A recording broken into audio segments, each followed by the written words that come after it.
बिस्मिल्लाहिर्रहमानिर्रहीम। नाज़रीन अस्सलाम वालेकुम। नाज़रीन मैं हूँ आतिफ आरिफ और आप देख रहे हैं मेरा फेसबुक और यूट्यूब चैनल मेरी राय। नाज़रीन आज हम बात करेंगे इमरान खान ने कौम को तैयार रहने का ऐलान कर दिया, और दूसरा कफन और लाश चोर कौन, इस पर बात करेंगे, और तीसरा कौम भूख से मर रही है और अरकान असम्बली की तनख्वाहों में इजाफा, इस पर बात करेंगे।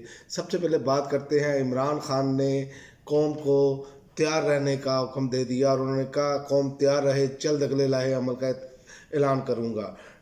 उन्होंने कहा कि इमरान खान ने कहा सारी उम्र भी जेल में गुजारने के लिए तैयार हूँ, लेकिन वक्त के यजीद के आगे नहीं झुकूँगा।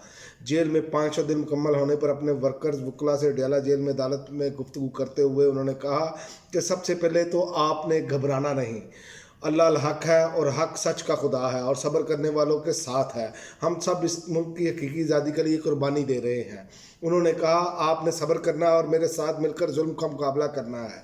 मैं सारी उम्र भी जेल में गुजारने के लिए तैयार हूँ, लेकिन वक्त के यजीद के आगे नहीं झुकूँगा। साबिक वज़ीर आज़म का कहना था कि डी चौक में दौरे हाजिर कि जनरल डायर ने कौम को अपना गुलाम गर्दानते हुए निहत्ते और पुरअमन शहरियों पर बिला इख्तियार गोलियां चलवाई। हम इस वाक़े को कभी नहीं भूलने देंगे और अपने वर्कर्स और शहदा को इंसाफ दिलाएंगे। मुझे वर्कर्स और वकला ने बताया कि अभी तक सामने आने वाले 12 शहदा वो हैं जिन्हें 26 नवंबर को मगरिब से पहले शहीद किया गया, और बाकी लोगों को रात को इलाके की बिजली बंद करवा कर गोलियां मारी गई।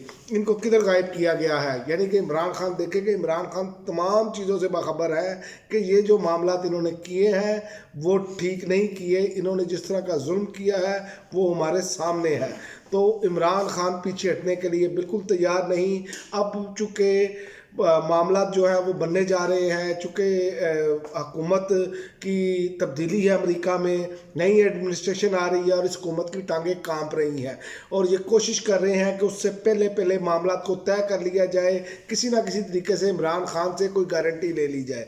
उसकी वजह ये है कि ये अब जो है फंस चुके हैं बुरे तरीके से, क्योंकि पहले तो बाइडन एडमिनिस्ट्रेशन पीछे थी, इसलिए इनके पीछे था कि इनको कोई कुछ नहीं कह रहा था कि इंसानी हकूक़ की खिलाफ वर्जियाँ कर रहे हैं। सब कुछ कर रहे थे, बच्चों को जेल में डाल, ख़वातीन को घरों से उठा, सब कुछ इन्होंने किया। लेकिन अब इनको पता चल गया है कि ये अब जंगी जराइम में फंसने जा रहे हैं और इनकी आप देखेंगे कि इनकी बचत होती हुई मुझे नज़र नहीं आ रही जिस तरह के मामला चल रहे हैं। और एक और बात यह है कि कफन और लाश चोर कौन, ये भी बता दिया। भागने का ताना देने वाले खुद लंदन भाग जाते हैं। जरताज गुल ने हुकूमत को लाश और कफन चोर कह दिया। ये अब इनकी हालत ये हो गई है कि अब इनको भिगो कर ख़वातीन भी मार रही हैं और इनको समझ नहीं आ रही हमने करना क्या है, और ये फंस बुरी तरीके से गए हैं। और आखिर में मैं आपको बता दूं, पंजाब असम्बली अरकान की तनख्वाहों में इजाफे का बिल मंजूर हो गया है।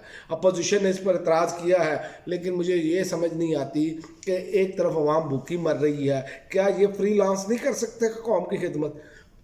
ये कर सकते हैं ना, लेकिन ये आपका कोई ख्याल नहीं करेंगे, अपने हर किस्म की याशी के सामान पूरा करेंगे, लेकिन कौम के साथ ये चलने के लिए तैयार नहीं, कौम को रिलीफ देने के लिए तैयार नहीं। ऐसा फॉर्म 47 वाला टोला इस मुल्क में मुसल्लत हुआ है। तनख्वाह 1 लाख रुपये से बढ़कर 5 लाख रुपये हो गई। बिल मौजूदा कवानीन के मुताबिक बिल्कुल दुरुस्त है और हुकूमत का अच्छा इकदाम है, ये स्पीकर साहब ने कहा है। जनाब आप अंदाज़ा कर लें, फॉर्म 47 वाले तो कहेंगे बहुत अच्छा इकदाम है, बहुत कमाल इकदाम है, पहले ही इनके पास जायदादें और इतना कुछ है, गरीब आवाम को देने के लिए इनको कुछ नहीं है। आप देख लें रोज़मर्रा की अशिया कितनी महंगी हो चुकी हैं, लेकिन और जो आम वर्कर है, जो आम मुलाजिम है, तनख्वाहदार तबका है, उसके बारे में बात करते हुए इनकी ज़बान जलती है। पंजाब असम्बली में अवामी नुमाइंदगान की तनख्वाहों पर नज़रसानी बिल पंजाब 2024 का बिल कसरत राय से मंजूर हो गया। ये होना ही था, इनके अपने मफादात हैं, इन मफादात में ये सब इकट्ठे हो जाते हैं। अवामी नुमाइंदगान की तनख्वाहों पर नज़रसानी पंजाब 2024 का बिल पार्लिमानी अमूर मुज्तबा शुजा रहमान ने पेश किया। और दूसरी जानब तनख्वाहों में इजाफे के बिल पर opposition leader Ahmad Khan butcher ने एतराज़ उठाते हुए कहा कि ये बिल पार्लिमानी कवानीन एक्ट 1972 के मुताबिक है। जवाब में स्पीकर मोहम्मद अहमद खान ने कहा यह बिल मौजूदा कवानीन के मुताबिक बिल्कुल दुरुस्त है और हुकूमत का अच्छा इकदाम है। अच्छा इकदाम है जनाब, आप जो मर्जी खाएँ, जो मर्जी इस मुल्क के साथ करें, सत्यानाश करके रख दिया आपने इस मुल्क का, गरीब का बेड़ा गर्क करके रख दिया। गैस लोगों की आ नहीं रही, जब जिनकी आती है वो भी घंटा डेढ़ घंटा आती है, आपके चूल्हे जो हैं वो बंद भी नहीं होते, आपके हीटर भी बंद नहीं होते।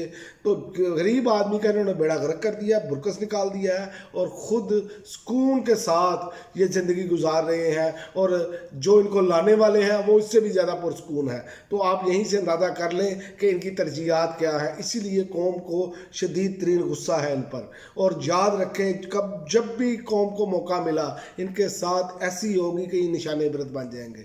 अब तक के लिए नाज़रीन इतना ही, अगली वीडियो तक इजाज़त दें। अल्लाह हाफ़िज़।